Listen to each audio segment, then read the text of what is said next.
अस्सलाम वालेकुम वरहमतुल्लाहि वबरकातुहू। नाज़रीन कराम, आप देख रहे हैं सर यूट्यूब चैनल और मैं आपका मेज़बान सोहेल अकबर शिराजी तिब्बी टोटकों के साथ आपकी खिदमत में हाजिर हूँ। हमारा सिलसिला चल रहा है तिब्बी टोटकों का। ऐसे तिब्बी टोटके जो मुजर्रब हैं, आजमूदा हैं, हम आपकी खिदमत में हाजिर करते हैं। हमें मुख्तलिफ़ कमेंट्स में दोस्त अहबाब बताते रहते हैं, फरमाइश करते हैं कि जी आप हमें फ़लाने मर्ज़ के बारे में कोई टोटका बताएं, कोई नुस्खा बताएं। और इंशाअल्लाह हम नाज़रीन की इज़्ज़त करते हैं, उनकी राय का एहतराम करते हुए उसी मौजू पे हम वीडियो बना लेते हैं। आज की हमारी वीडियो है जरियान के बारे में। हमने एक दो पहले भी वीडियोस बनाई हैं। हमारी कोशिश है कि और आसान से आसान, क्योंकि तिब में हज़ारों नुस्खे हैं जरियान के बारे में और इंतहाई मुजरब नुस्खे हैं जिनका बनाना मुश्किल भी है, आसान भी है। आज मैं आपको एक ऐसी चीज़ बता रहा हूँ कि आप बग़ैर पैसे खर्च किए हुए इस मूज़ी मर्ज़ से निजात हासिल कर सकते हैं। जरियान आप समझते होंगे कि जब बेख्तियार किसी भी टाइम बग़ैर किसी अमल के अंजाम दिए हुए किसी भी शख्स से मादा मनविया खारिज हो जाए, उसको जरियान कहते हैं।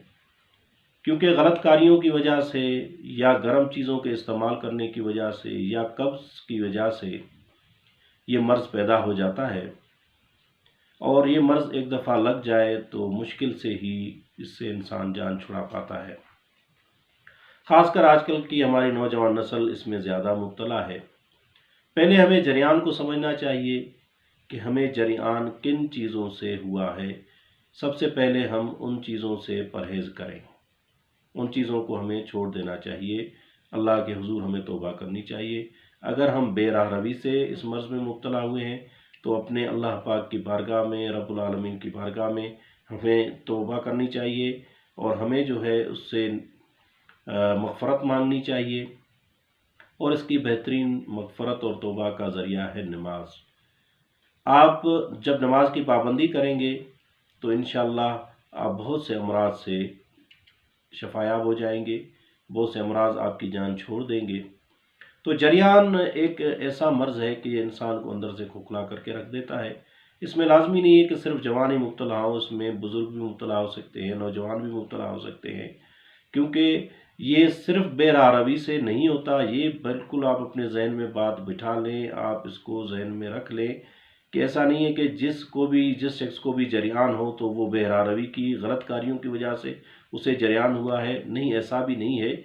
जरियान कब्ज़ से भी हो जाता है। शदीद कब्ज़ हो जाए तब भी, जब इंसान कब्ज़ की सूरत में रफ़ हाजत के लिए ज़ोर लगाता है तो उससे मादा मनविया के चंद कतरे निकल पड़ते हैं या जारी हो जाते हैं। जरियान हमेशा इंसान से कतरे गिरते रहते हैं और वो उसे चिड़चिड़ा भी कर देते हैं, उसे बेसुकून भी कर सकते हैं, उसको एलर्जी भी हो जाती है, उससे उसकी ज़हनी कोफ्त का शिकार हो जाता है, असाबी कमज़ोरियों का शिकार हो जाता है। रफ्ता रफ्ता ये मर्ज़ उसे किसी किस्म का नहीं छोड़ता है।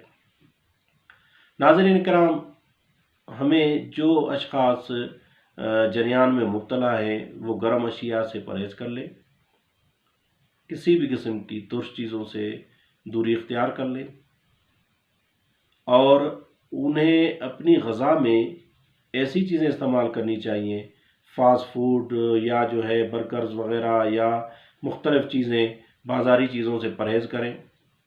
आप घर की चीज़ों पर इन्हिसार करें, शोरबा खाएँ, सब्ज़ियाँ इस्तेमाल करें, फल फ्रूट खाएँ। चाहे नशावर अशिया से, सिगरेट नोशी से या मुख्तलिफ़ किस्म के जो नशा जात हैं उनसे दूरी इख्तियार करनी चाहिए, उनको छोड़ देना चाहिए। तभी इसी मर्ज़ से हम छुटकारा हासिल कर सकते हैं। बसूरत दिगर कोई ऐसी राह नहीं है, क्योंकि जब ये मर्ज़ किसी शख्स को लग जाए, चाहे वो जवान हो, चाहे बूढ़ा हो, चाहे नौजवान हो, वो हक़ ज़ौजियत अदा करने में भी नाकाम रहता है और मादा मनविया पतला होने की वजह से औलाद पैदा करने के जरासीम भी कम हो जाते हैं या वो इंतहाई नातावान हो जाते हैं। अक्सर लोगों को देखा गया है कि वो जरियान के मर्ज़ में मुब्तला होते हैं और उनके यहाँ औलाद नहीं होती है। अल्लाह पाक ने इस मादा मनविया में ही ऐसे जरासीम रखे हैं جس سے انسان کے جسم میں نطفہ قرار پاتا ہے اور اولاد پیدا ہوتی ہے۔ تو اس پہ ہم نے مختلف ویڈیوز بنائی ہیں اس مرض پہ۔ آج ہم آپ کی خدمت میں ایک ایسا ٹوٹکا بیان کرنے جا رہے ہیں جو کہ بالکل مفت ہے، جس پہ کچھ بھی پیسے خرچ نہیں ہوں گے۔ آپ نے اکثر دیہاتوں میں دیکھا ہوگا سرس کا درخت، یا جس کو ہم سرہی بھی کہتے ہیں، یہ خودرو ہے، یہ کہیں لگایا نہیں جاتا بلکہ خود ہی اکثر علاقوں میں پیدا ہوتا ہے۔ یہ پنجاب یا سندھ سرحد کے علاقوں میں یا بلوچستان میں ہر جگہ یہ دستیاب ہے۔ آپ اس کے جب دانے تخم لے لیں، اور یہ جب اس کے تخم ہوتے ہیں یہ خود بخود گر جاتے ہیں، اس کے پتوں کے اندر ہی چند دانے ہوتے ہیں، ان دانوں کو آپ لے لیں، ان کو آپ کوٹ لیں، ان کے اندر سے مغز نکال لیں، ایک پاؤ آپ تخم سرس لے لیں، ان کو کوٹ کر ان کو چھان کر باریک صفوف بنا کے رکھ لیں۔ بس جریان کی بہترین دوا آپ کے پاس موجود ہے۔ آپ اس دوا کے ذریعے ہر قسم کے جریان کا علاج کر سکتے ہیں، بغیر کسی تکلیف کے، بغیر کسی لمبے چوڑے نسخوں کے۔ آپ صرف ایک ہی یہ نسخہ استعمال کر کے دیکھ لیں، انشاءاللہ پرانے سے پرانا جریان بھی چند ہی دنوں کے دوا استعمال کرنے سے جریان رک جاتا ہے۔